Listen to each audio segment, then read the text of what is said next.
काय मग आवडल्या का आळूवड्या? आळूवड्यात अहो मी तर कशा केल्या ते अगदी लिहूनच घेणार आहे. हिनी तर सगळ्या फस्त केल्या ना. हो ना. बघ गीता, मी म्हणत होते ना हिला नक्की आवडतील म्हणून. सकाळपासून तयारीला लागले होते सासूबाई. ही आमच्याकडे होती ना तेव्हा रोज काहीतरी पौष्टिक बनवून द्यायचे. हो हो, आणि आता हीच नाही, पण मोनिका तुला सांगते, बाळाचा विषय निघाला ना की इतक्या मस्त रंगतात ना गप्पा, विचारू नकोस.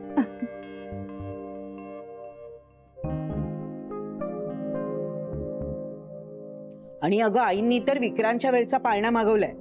घरात सगळ्यांना कामाला लावलंय. यांना, मोहनला, नानू मामांना सुद्धा.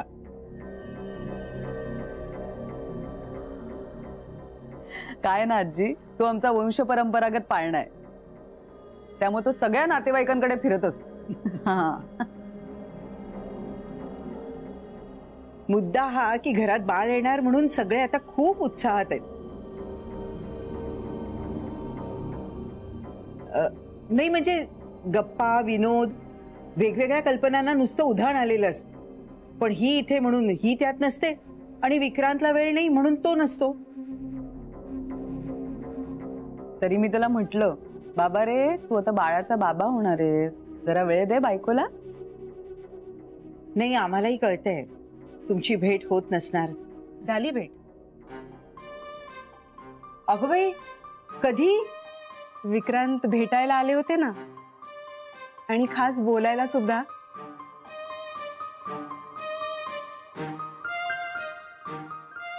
हो गीता, बघ अगो पठ्ठ्या आपल्याला बोलला सुद्धा नाही. हो, काहीच बोलला नाही तो. त्याचं ना पहिल्यापासून असंच आहे, सगळं मनात ठेवतो. असं भेट झाली ना ते महत्वाचं. नाही, येऊ दे त्याला, बघतेस त्याच्याकडे. अहो कामाच्या गडबडीत विसरले असतील ते. खरंच आहे अगदी. अहो आमच्या तर नेहमी मनात येतं की आमच्या मोनाला अगदी चांगली माणसं मिळाली आहेत. बरं का मोना, सगळ्यांच्या नशिबात नसतात बरं इतकी चांगली माणसं. आजी, मग तसं पाहायला गेलं तर आम्ही पण खूप नशीबवान आहोत, कारण मोनिकामुळे तुमच्यासारखे चांगले नातेवाईक आम्हाला लाभले.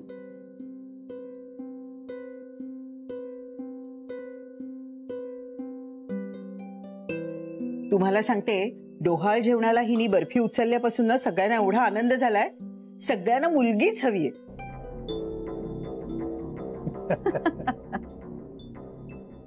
मुलगीच येणार, पण त्याआधी मला सांगा, मुलीची आई कधी येणार आहे घरी? तू उगाच घाबरवू नकोस मला म्हणू. अरे पल्लवी तेव्हा लहान होती ना, रिचा मोठी आहे. रिचाने मला सांगितलंय की ती हे सगळं कोणालाही सांगणार नाहीये. मान्य, अग्रीड. पण ताई, प्रत्येक व्यक्तीचा काही ना काही वीक पॉइंट असतो. अँड यू नो व्हेरी वेल की परिस्थितीनुसार माणसाची विचारसरणी बदलू शकते. एक मिनिट, तुला नेमकं काय म्हणायचंय? तू रिचाला ओळखतेस, ठीक आहे, पण गेले कित्येक महिने तुझा आणि तिचा काहीच संबंध नव्हता. तिने कधी विचारलं तुला मधल्या काळात काय झालं तुझं पुढे? तुला तरी माहिती का ती इतके महिने काय करत होती ते? इथे आल्याला मात्र तिने तुझ्याबद्दल चौकशा केल्या. तिच्यावर किती विश्वास ठेवायचा हे तू ठरवता. मला विचारशील ना ताई, तिच्याबरोबर कितीही गोड असली तरी ती तशी धूर्त मुलगी आहे. ओके, मान्य आहे, पण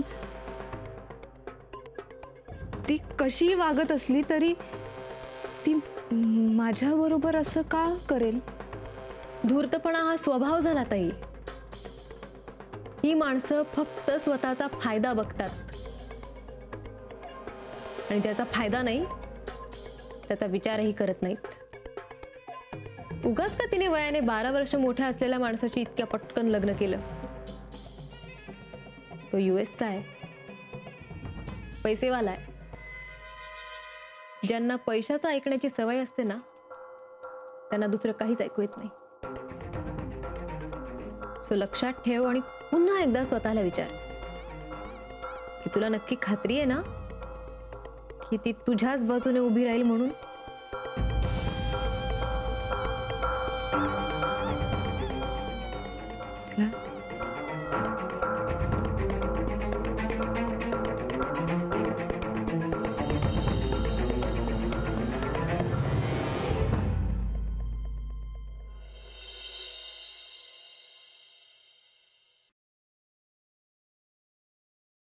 काय रे, मला मोनिकाबद्दलची गुड न्यूज दिलीस, त्याचं पुढे काय झालं? वकिलांना जाऊन भेटलास? नाही म्हणजे पुढे काही सांगितलं नाहीस मला तू. राहून गेलं. राहून गेलं का? सांगायचं नाही असं ठरवलं होतंस?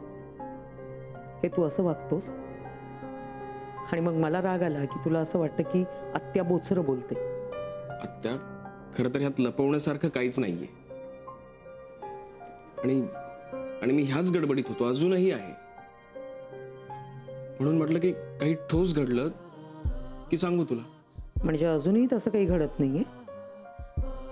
कॉम्प्लिकेशन्स खूप आहेत. का? वेळ लागणार आहे. डिलिव्हरी होण्याच्या आधी हा डिवोर्स उरकून टाक. नाही आत्या, असं उरकून नाही टाकताय. का? अगं, परस्पर संमतीने जरी डिवोर्स घ्यायचा झाला, म्हणजे म्युच्युअल कन्सेंट डिवोर्स, तरी त्यासाठी 6 महिन्यांचा कालावधी लागतो. आणि ही लीगल प्रोसिजर. आणि म्युच्युअली डिवोर्स घ्यायचा असेल तर तिची परवानगी मिळवावी लागते. आणि सध्या मी त्यासाठीच आटापिटा करतोय. मला भीती वेगळीच. एकदा का ते मूल जन्माला आलं का पुढचं सगळं आपल्या कंट्रोलच्या बाहेर आहे. घरातले सगळे त्या बाळाला जीव लावणार. आणखी एक जिवंत माणूस, आणि तेही तुमच्यावर अवलंबून असलेलं. या अशा केसमध्ये ऍड झालं का यात तू जास्त अडकणार विक्रांत.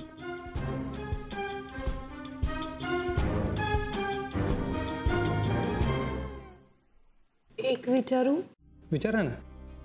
तुम्ही म्हणाला होतात ना की माझी बाजू स्ट्रॉंग आहे, मी आरोप प्रत्यारोप करू शकते. प्रश्नच येत नाही. समजा माझा साक्षीदार फिरला तर? हातातून केस गेली असं समजा. राव, असं का विचारताय तुम्ही? तशी काही शक्यता दिसते का मॅडम? मग हा साक्षीदार हातातून जाऊ देऊ नका. आणि साक्षीदार फिरून जर समोरच्याच्या बाजूने गेला तर? नाही, जनरली असं होतं म्हणून मी सांगितलं. नाही होणार असं. आणखीन एक गोष्ट, काहीही झालं तरी ही केस डिलिव्हरीच्या आधी संपायला हवी. तर डिलिव्हरी नंतर DNA टेस्ट होऊ शकते. आणि जर ती टेस्ट झाली तर मग आपली बाजू पूर्णपणे उघडी पडेल.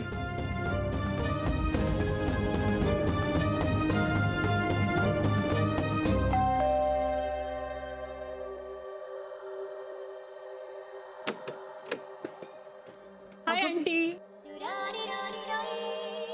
रिचा, तू कशा आहात? मी बरी आहे. ये ना आत, ये. बस मी पाणी आणते.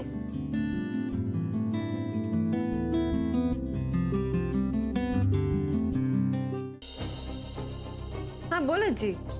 मनू, तू जरा लगेच घरी ये ग. का ग, काय झालंय? ही मोनू बघ ना कशी करते. आपले बाबा येणार, आपल्याला आपल्या घरी घेऊन जाणार, आपण आपल्या घरी जाणार. हा,